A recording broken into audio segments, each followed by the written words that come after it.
and he's got running room, breaks the tackle. It's a foot race to the 20. Berrios is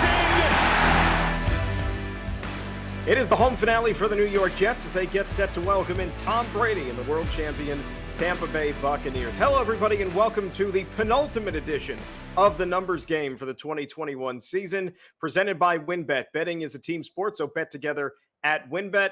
I'm your host, Dan Graca, joined as always by my co-host from the NFL Network on West Coast time, but East Coast time in the same. She can explain that one. It is our good pal, Cynthia Frelund. Cynthia, Happy New Year. Did you have any wild parties or fun or anything on New Year's Eve? Well, you talked about East Coast, West Coast. I celebrated the East Coast New Year and then went to bed, which is excellent because I got a couple extra hours of sleep. See, me as an East Coaster my whole life, I always look at the people on the West Coast, like where you are now, as somebody who gets to benefit on New Year's Eve as having almost like 2 New Years. But you don't use it that way. No, I was born on the East Coast, so I have East Coast, New Year's. That's when it is official for me.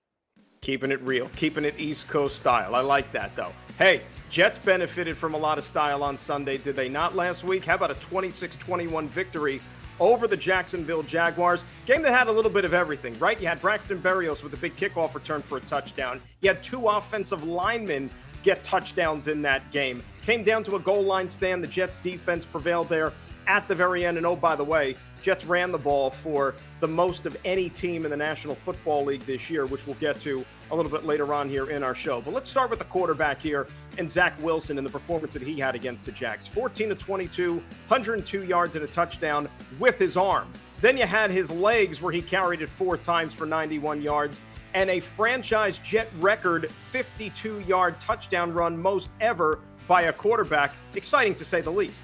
Yeah, absolutely. And by the way, that 52-yarder is the longest in the entire NFL, second longest of all time, but longest since Marcus Mariota did it in Week 13 of 2015 when he was a second-picked, but it was his rookie season, and he played Jacksonville. So how do you like that for a really fun stat? And also, he reached a top speed of over 19 miles per hour, 19.19. That was his top speed. And he had plus 38 rushing yards over expected. So that was awesome, meaning an average running back or an average runner in the situations he was in would have earned almost 40 fewer yards. So basically what you're saying is that if you're the Jaguars moving forward and you're taking on a team who has a rookie quarterback who happened to be the second pick in the draft, beware of some long, outrageous, crazy touchdown run. That's what's going to happen, right? Exactly. That's exactly what I'm saying. Well, the run game as a whole, as we said, it wasn't just Zach. It was the entire offense that really churned out the yards, 273 overall. And that running game really helped Zach in terms of the play action because when you're running the ball efficiently, it opens up the passing game. Defense is on their toes, and you have the numbers to prove it that Zach was pretty effective in the play action. Yeah, Next Gen Stats shows he was 6 of 8. He had his touchdown along with 40 yards using play action, which is a nice uptick and improvement. And the other thing that you've seen from Zach here over the last few games, he's protecting the football, right? This is now 3 straight where he hasn't thrown an interception, 103 straight pass attempts. And when you look at the company that he's keeping right now with other quarterbacks in the NFL who have a streak going of over 100, it's some pretty good company. You know what's funny is Aaron Rodgers' streak is 188. That's just so everyone can put that in context. Matt Ryan, 134, and Joe Burrow at 108.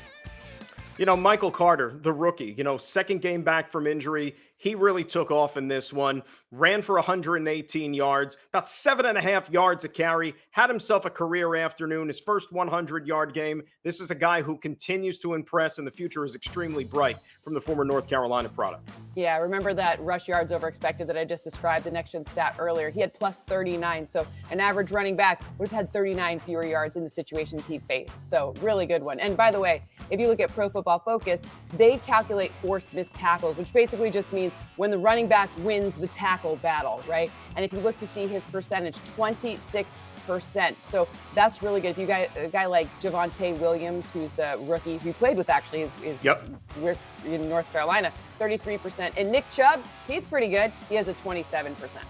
And he was pretty consistent no matter what type of a look that the Jaguars were throwing him defensively, right? Whether it was a crowded box, whether it was a light box, the averages were pretty much consistent throughout. They were over 6 in all 3 of the alignments that Next Gen Stats tracks. Light, neutral, or stacked box, which is just, does the defense anticipate run or not? Doesn't matter. He went for over 6 yards per attempt in either or all 3 configurations. All right, I'm liking this run game conversation. You into it? Let's go a little bit deeper here into this running game stuff, and we'll use it as our first prop bet for the game here this week. So let's zero in on Michael Carter against a very good Tampa Bay run defense. We'll say over under 75 yards rushing for the rookie running back. What are you thinking? Well, I think that's about right. I think about 70 is about right. I want to look to see who's missing from that Tampa Bay defense because they're missing a lot of pieces, especially at the linebacker level, some big guys. So for me, I think about 70, which would be just under, but still a really good day. Doesn't look like Levante David is going to go, of course, here. And as you mentioned, that is a big, big piece. Plus, not to mention the front four of those run stuffers led by Vita Vea. I mean, they can really clog the lanes there. So I don't know. I'm thinking slightly under that 75. It might be tough sledding for that running attack for the New York Jets, even though looks as if they're going to get a couple of those offensive linemen back who missed last week's game off of the COVID list. I'm going to go slightly under, I think. I think the short passes make up for it. So maybe let's go. I'm going to say if you're talking scrimmage yards, over 75. Absolutely. Incorporate the pass game. He's been very efficient at that as well as a multi-dimensional threat.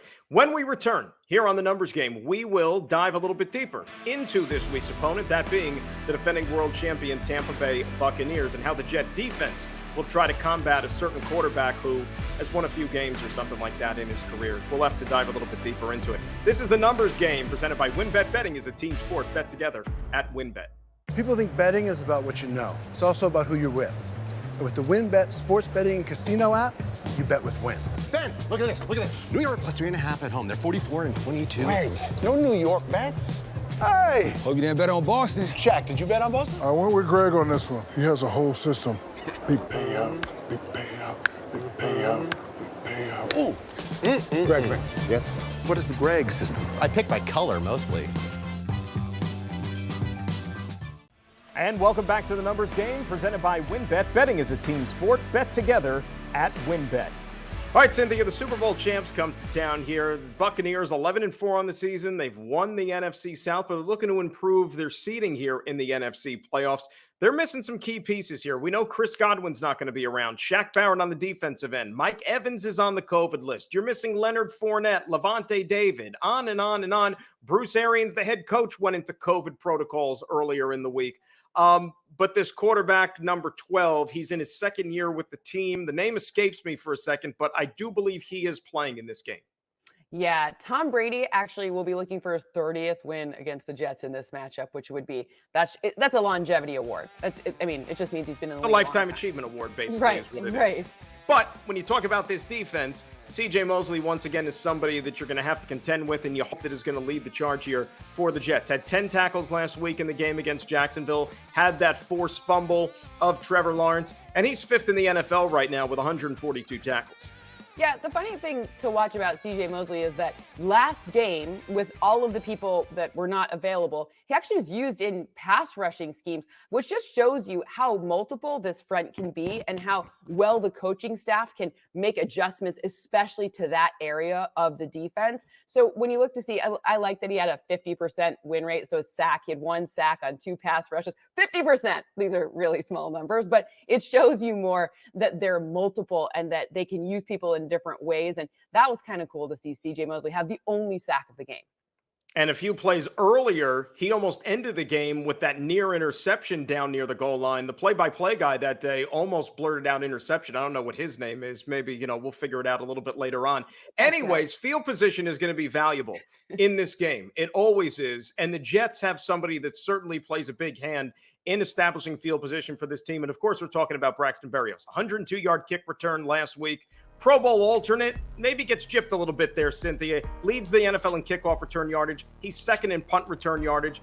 How about the speed on that kickoff return for the touchdown? He turned on the Jets, I would say, didn't he? Yeah, almost 21 miles per hour, 20.99 per next gen stats, which shows you that when you get in the open space and you're really fast, you can score touchdowns. So that's the really interesting part about these numbers. They don't mean something in a vacuum. It just means that when you're able to get to that top speed, you can make it happen. That puts you over the edge. All right, how about the touchdowns being applied to total points in this game? And this will set us up here for our second prop bet of the program. Over under 45.5, we'll say, Jets Bucks on Sunday afternoon. What do you think? I actually think it's going to be higher than this. I think that we're going to see some more points scored because look, the Bucs, they could be playing for a playoff positioning. They can't get the number 1 seed. So I think they're going to try it. Okay, they can. Right. But Need Green Bay pretty much has it on lock. It's going to be very hard for them. Green Bay would have to really stumble for them to be able to overtake that number 1 seed. So I think what they'll try to do is figure out with all these COVID changes, some different things, which means their defense, which is susceptible, especially in the secondary, maybe we get a few, bigger plays in the passing game that break the game open a little bit for the Jets. Sean Murphy-Bunting, Jamel Dean, a couple of guys who may or may not be available for the Tampa Bay Buccaneers as well from that secondary, as you mentioned. Yeah, I'm going to go over 2 here. I like the momentum that the Jets established last week. The fact that Tampa Bay is maybe missing some guys on the defensive side of the ball. And look, I like what the Jets are doing defensively. They're trying to piece this thing together despite having some absences. I think you're going to see points with both of these quarterbacks in this game on Sunday here. Cynthia, this was a lot of fun. We got 1 more of these left after this week. Enjoy the game. Happy New Year again, and we'll do it again next week. Happy New Year again, and we really did kick this New Year off great. I think so. This was probably the best show we've done this year. Absolutely. She's Cynthia Frelund. I'm Dan Graca. This is The Numbers Game. It's presented by WynnBET. Betting is a team sport. Bet together at WynnBET. So long, everybody.